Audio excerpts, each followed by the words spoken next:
शिंदे गटाच्या मंत्र्यांची एक एक वादग्रस्त प्रकरण बाहेर काढण्यामध्ये सुद्धा भाजपाचा हात आहे असं देखील म्हटलं जातं। आत्ताच हे भूखंड प्रकरण बाहेर काढण्यामागे नक्की कोण आहे मग? मित्र हो, महाराष्ट्रामध्ये तब्बल 50,000 कोटींचा भूखंड घोटाळा करण्यात आलेला आहे। एकनाथ शिंदे आणि त्यांचे मंत्री संजय शिरसाट यांनी या प्रकरणामध्ये 20,000 कोटी रुपये आपल्या खिशात घातले आणि 10,000 कोटी रुपये दिल्लीच्या बॉसला दिले आहेत।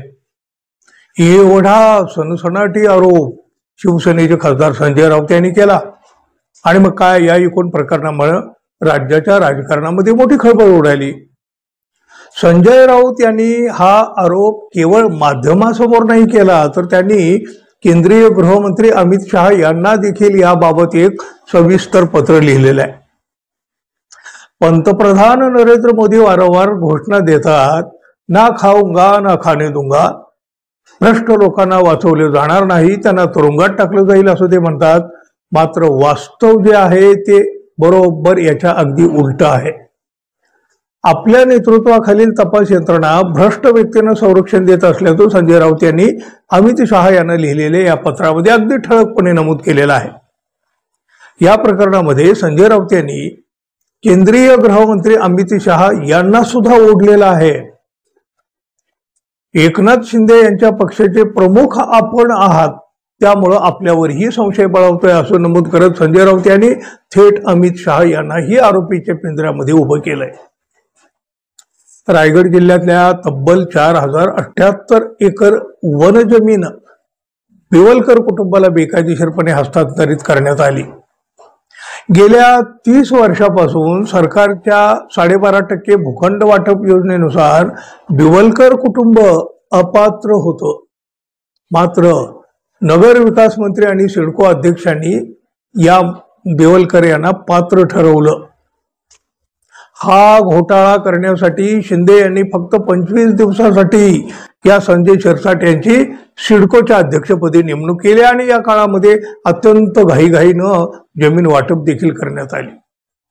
20,000 कोटींच्या लाचेमुळे हा व्यवहार पार पडला, त्यामुळं या व्यवहाराची ईडी मार्फत चौकशी करून एकनाथ शिंदे, संजय शिरसाट आणि सिडको म्हणजे सिडकोच्या अधिकाऱ्यांना कठोर शिक्षा करावी, एकनाथ शिंदे आणि संजय शिरसाट यांना मंत्रिमंडळातून बरखास्त करण्यात यावं अशी मागणी संजय राऊत यांनी या पत्रामध्ये केली, जे पत्र त्यांनी अमित शहा यांना लिहिलं। या एकूण प्रकरणानं अनेकांना हादरत दिलेलंच आहे। बघा, एवढं मोठं भयानक प्रकरण घडलं असेल तर मग ते प्रचंड धक्कादायक आहे। विरोधकावर नुसते आरोप झाले तरी धावत सुटणारी ईडी आता आहे तरी कुठं?